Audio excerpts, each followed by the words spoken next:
இயேசு கிறிஸ்துவின் இனிய நாமத்தில் வாழ்த்துக்கள். இந்த நாளிலும் பாதிக்கப்பட்ட கடினப்பட்ட இருதயத்தை ஆண்டவர் எப்படியாக மாற்றுகிறார் என்கிற காரியத்தையும் நாம் வேதத்திலிருந்து கற்றுக்கொள்ள முடியும். பாவம் நிறைந்த இருதயத்திற்கு தேவன் அளிக்கும் பதிலானது முதல்ல ஒரு புதிதாக்கப்பட்ட ஒரு இருதயமாக ஆண்டவர் அதை மாற்றுகிறதை பார்க்கிறோம். பாவத்திலிருந்து மனம் திரும்பி தேவனிடத்தில் வந்து இயேசு கிறிஸ்துவை சொந்த இரட்சகராக ஏற்றுக்கொள்ளும் பொழுது இப்படிப்பட்ட காரியங்களை முதல்ல ஆண்டவர் உருவாக்குகிறதை நாம் பார்க்க முடிகிறது. புதிதாக்கப்படுதல் என்கிற ஒரு காரியமானது முதல்ல நம்முடைய இருதயத்தில் நிகழக்கூடியதாக இருக்கிறது. நம்முடைய இருதயம் மனஸ்தாபம் அடைந்து இயேசு கிறிஸ்துவை, ஆண்டவரே, நீர் என்னுடைய பாவங்களுக்காக நீர் கல்வாரி சிலுவையில் உம்முடைய எல்லா சொட்டு இரத்தத்தையும் சிந்தினீங்க என்று சொல்லி தேவன் என்று அறிக்கையிட்டு நம்ம பாவ மன்னிப்பை பெற்றுக்கொள்ளும் பொழுது இந்த புதிய இருதயமானது நமக்குள்ளாக உருவாக்கப்படுகிறது. ரோமர் 10:9 கர்த்தராகிய இயேசுவை நீ உன் வாயினால் அறிக்கையிட்டு, அதாவது மனஸ்தாபப்பட்டு, ஆண்டவரே, என்னுடைய இருதயம் ஒரு பாவ உணர்வு அடைய முடியாத அளவுக்கு கடினப்பட்டுச்சு, ஆண்டவரே, நான் பரிசுத்தமாய் வாழ்கிறதற்கு உங்களுடைய இரத்தத்தினால மாத்திரம்தான் முடியும் என்பதை வாயினால் அறிக்கையிட்டு தேவன் அவரை மரித்தோரிலிருந்து எழுப்பினார் என்று நீ உன்னுடைய இருதயத்தில் விசுவாசித்தால் ரட்சிக்கப்படுவாய் என்று சொல்லி ரோமருக்கு பவுல் எழுதுகிறார். புதிய இருதயத்தை அவங்க தேவனிடத்திலிருந்து பெறுகிறாங்க.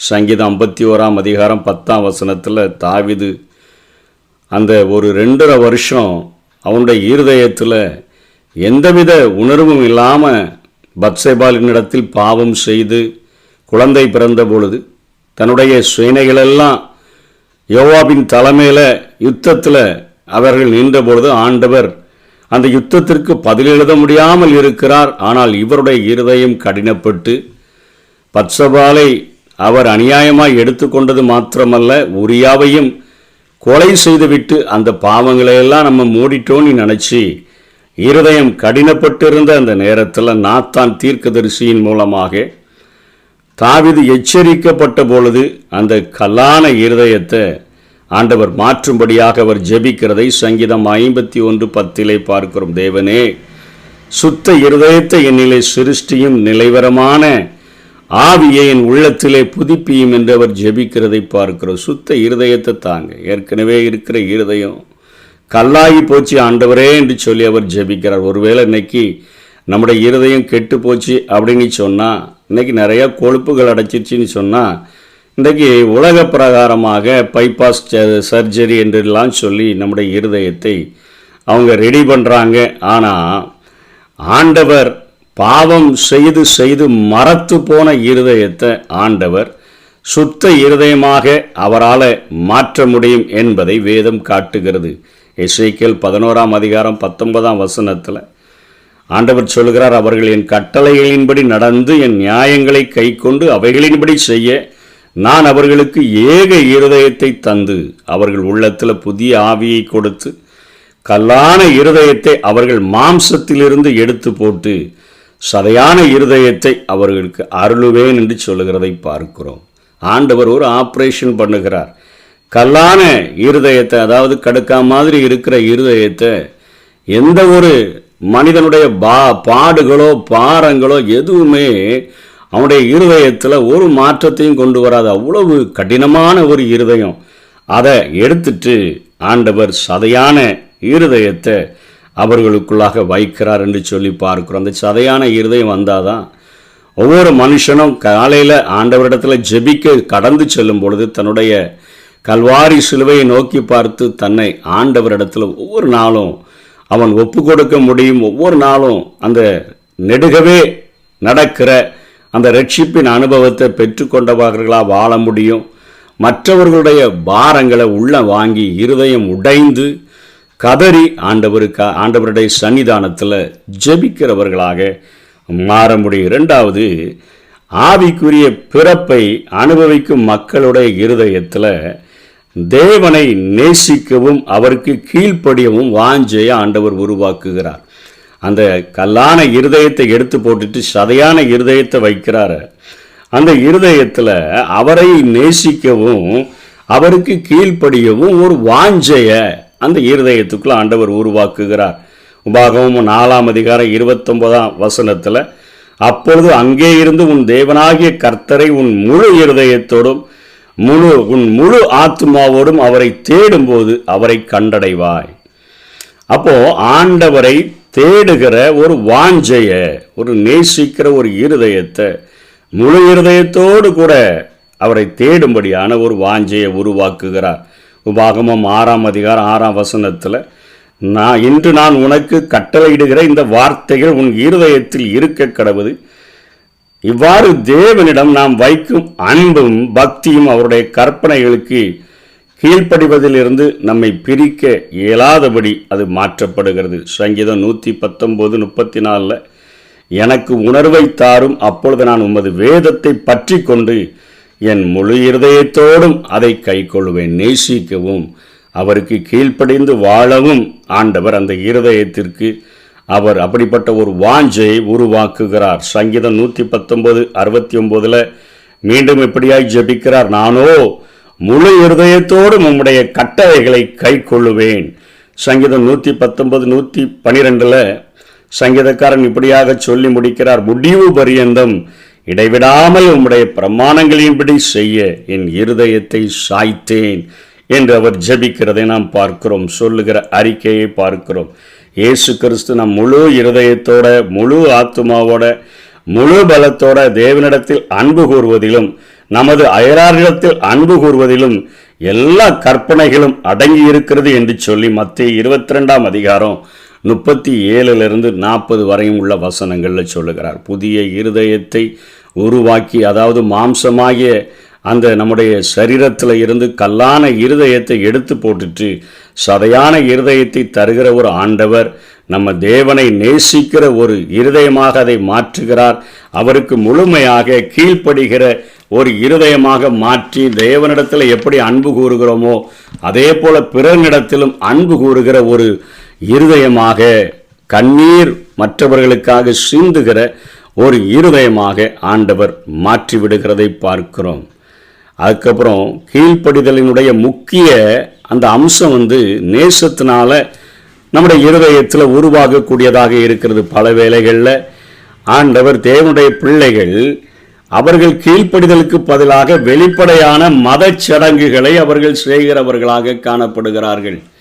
நேசத்தின் நிமித்தமாக நடக்க வேண்டும் என்று சொல்லி ஆண்டவர் விரும்புகின்றார். ஆனால் மக்கள் என்ன செய்கிறாங்கன்னா, பண்டிகை நாட்களில் காணிக்கை செலுத்துகிற நேரங்களில், பலி செலுத்துகிற நேரங்களில் அவங்க உண்மையான அன்பை வெளிப்படுத்துகிறதில்ல அப்படிங்கிறத தீர்க்கதரிசிகள் கண்டுபிடித்து அவர்கள் சொல்லுகிறார்கள். ஏசாயாவாகட்டும், எரேமியாவாகட்டும், ஆமோஸ் ஆகட்டும், மீகா தீர்க்கதரிசி ஆகட்டும், அவர்களெல்லாம் தேவனை சேவிக்கிற வாஞ்சையின்றி வெளிப்புறத்தில் காட்டப்படுகிற சடங்குகளின் மூலமாக அவர்கள் கிரியை செய்கிறதுனால அவர்கள் மாய்மாலமாக இவைகளை செய்கிறார்கள் என்று சொல்லி தேவனால் கண்டுபிடிக்கப்பட்டு அவைகளை எழுதுகிறதை பார்க்கிறோம். இருதயத்தின் ஆழத்திலிருந்து அன்பு செலுத்துகிறதற்கும் உதடுகளினால அன்பு செலுத்துகிறதற்கும் நமக்கே வித்தியாசங்கள் தெரியும். நம்ம ஒரு மனிதனை பார்க்கும்போது அவர்களை வெளிப்புறமாக நல்லா இருக்கிறீங்களா, எப்படி இருக்கிறீங்கன்னெல்லாம் சொல்லி விசாரித்து கொண்டு உள்ளத்தில் இன்னும் இருக்கிறியா அப்படிங்கிறது போல் நம்ம உள்ளத்தில் நினைச்சோன்னு சொன்னால் உதடுகளினால நேசத்தை வெளிப்படுத்துகிறோம், உள்ளமோ அவர்களை வெறுக்கக்கூடியதாக இருக்குது. தேவனையே இப்படி தான் செய்கிறாங்க. பண்டிகையை கொண்டாடுகிறதிலும், காணிக்கைகளை படைக்கிறதிலும், பலிகளை செலுத்துகிறதிலும் அப்படியான காரியங்களை செய்தார்கள். இயேசு வாழ்ந்த நாட்களில் கூட லூக்கா 21:1-4 வரையிலும் ஒரு விதவை காணிக்கை செலுத்துகிறதை பார்க்கிறோம். அங்கே ஆண்டவர் காணிக்கை செலுத்துகிற ஒவ்வொருவருடைய காரியங்களையும் உற்று கவனித்து கொண்டு இருக்கும் பொழுது எல்லாரும் தங்களுடைய பரிபூரணத்திலிருந்து எடுத்து போடுறாங்க. ஆனால் அந்த ஏழை விதவை தாயானவள் தன்னிடத்தில் இருந்த ஒரு 2 காசு தான், அதை தூக்கி அப்படியே போடும் பொழுது இயேசு சொல்லுகிறார், அவள் தான் இவங்க எல்லாரை காட்டிலும் அதிகமாக போட்டாள் என்று சொல்லி.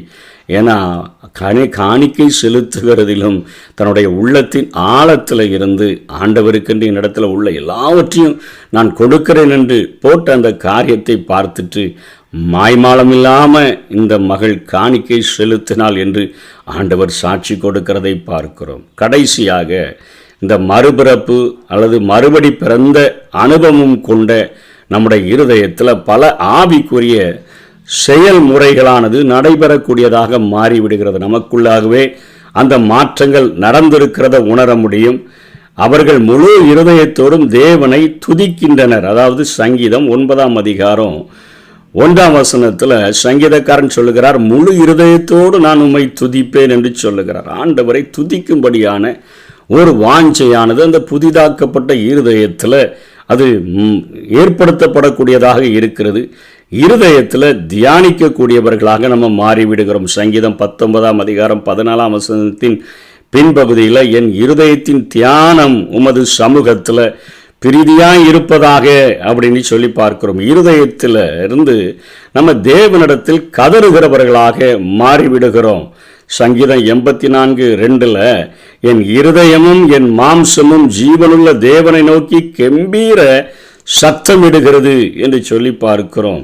அதே போல முழு இருதயத்தோடும் கர்த்தரை தேடுகின்றனர். சங்கீதம் 119 2ஆம் வசனத்திலையும் 10ஆம் வசனத்திலையும் நம்ம பார்க்க முடியும். 2ஆம் வசனத்தில் முழு இருதயத்தோடும் தேடுகிறவர்கள் பாக்கியவான்கள். 10ஆம் வசனத்தில் நான் முழு இருதயத்தோடும் உம்மை தேடுகிறேன் என்று பார்க்கிறோம். இருதயத்தில் தேவனுடைய வார்த்தையை பதித்து வைக்கிறவர்களாக மாறிவிடுகிறோம். அதாவது ஜெபிக்கிற ஒரு வாஞ்சையும் உருவாகி விடுகிறது. அது இருதயத்தின் ஆழத்தில் இருந்து கடமைக்காக அல்ல, நேசத்து நிமித்தமாக அவரை தேட வேண்டும் என்கிற வாஞ்சையும் அவருடைய வார்த்தைகளின் மேல ஒரு தீராத தாகமும் நமக்குள்ள உருவாகி விடுகிறதையும் நாம் காண முடியும். இருதயத்தில் வார்த்தையை பதித்து வைக்கக்கூடிய ஒரு அனுபவம். சங்கீதம் 119 11ஆம் வசனத்திலையும் பாகமம் 6:6 நம்ம பார்க்க முடியும். அதே போல முழு இருதயத்தோடும் தேவனை நம்புகிறவர்களாக நாம் மாறிவிட முடியும். நீதிமொழிகள் 3:5 சொல்லப்பட்டபடி உன் சுய புத்தியின் மேல சாராமல் முழு இருதயத்தோடும் கர்த்தரில் நம்பிக்கையாயிருந்து இருதயத்தில் ஊற்றப்பட்ட தேவ அன்பை அனுபவிக்கிறவர்களாக நாம் மாறிவிடுகிறோம். ரோமர் 5ஆம் அதிகாரம் 5ஆம் வசனத்தில் பரிசுத்த ஆவியினால தேவ அன்பு நம்முடைய இருதயங்களில் அது ஊற்றப்படுகிறது. அது அப்படியே நம்முடைய இருதயத்தை தேவ அன்பானது நிரப்பிக்கொண்டே இருக்கிறது என்கிற காரியத்தை நாம் பார்க்கிறோம். கடைசியாக இருதயத்தில் தேவனை பாடுகிறவர்களாக எபேசியர் 5ஆம் அதிகாரம் 19ஆம் வசனத்தில் சொல்லுகிறார், உங்கள் இருதயத்தில் கர்த்தரை பாடி கீர்த்தனம் பண்ணி. உதடல பாடுற பாட்டு வேற. நம்ம ஒவ்வொரு நாளும் இருதயத்தின் ஆழத்தில் இருந்து உணர்ந்து என்னுடைய வாழ்க்கையில் இப்படிப்பட்ட நன்மைகளை செய்தீரே என்று பாடுகிற பாடலை பாடும் பொழுது அது இருதயத்திலிருந்து கர்த்தரை பாடுகிற பாடலாக மாறிவிடுகிறது. நம்முடைய வாழ்க்கையின் ஆண்டவர் செய்த நன்மைகளை உணர்ந்து ஆண்டவருடைய சமூகத்தில் புதுப்பாட்டை பாடுகிறவர்களாக இருதயத்திலிருந்து பாடுகிறவர்களாக காணப்பட வேண்டும் என்று எபேசியருக்கும் கொலோசியருக்கு சொல்கிறார். உங்கள் இருதயத்தில் கர்த்தரை பக்தியுடன் பாடி. கொலோசியர் 3:16 இப்படிப்பட்ட அனுபவங்கள் புதிதாக்கப்பட்ட ஒரு இருதயத்தை ஆண்டவர் தருகிறவர் மாத்திரமல்ல, அந்த இருதயத்தில் ஆண்டவர் ஒரு அன்பையும் கீழ்ப்படிதலையும் உருவாக்குகிறவராக. ஆண்டவர் கீழ்ப்படிதலினுடைய ஒரு முக்கிய அம்சமே நேசம். அந்த நேசத்தை நம்முடைய இருதயத்தில் உருவாக்குகிறவராக மறுபடி பிறந்த அனுபவம் கொண்ட விசுவாசிகளுடைய இருதயத்தில் பல ஆவிக்குரிய செயல்முறைகள் நடைபெறுகின்றன என்கிற காரியத்தையும் இந்த வேதத்தில் எழுதி வைத்து நமக்குள்ளாக ஒரு புதிய ஒரு இருதயத்தை தந்து இப்படிப்பட்ட மனிதர்களாக ஆண்டவர் நாம் வாழ வேண்டும் என்று சொல்லி விரும்புகிறார். அதற்கு நம்முடைய இருதயத்தை ஆண்டவருடைய சன்னிதானத்தில் கிழித்து நீங்கள் உங்கள் வஸ்திரங்களை அல்ல உங்கள் இருதயங்களை கிழித்து உங்கள் தேவனாகிய கர்த்தரிடத்தில் திரும்புங்கள் என்று சொல்லுகிற அந்த வார்த்தையின்படி ஆண்டவருடைய சன்னிதானத்தில் ஒப்பு கொடுத்து வாழுவோம். கர்த்தர் தாமே நம்மை ஆசீர்வதிப்பாராக. ஆமென். பூவுலக சப்தமும் என் மாம்ச சப்தமும் இணைந்து ஓலிக்குதே. பூவுலக சப்தமும் என் மாம்ச சப்தமும் இணைந்து ஒலிக்குதே. ஆனால் மெல்லியவும் சப்தம் தெளிவாக கேட்டிட என் செவியை திறந்திடுமே. மெல்லியவும் சப்தம் தெளிவாக கேட்டிட உன் செவியை திறந்திடுமே. இதய கதவை திறந்தேனே, என் உள்ளத்தில் வாரும் இயேசு சுவாமி.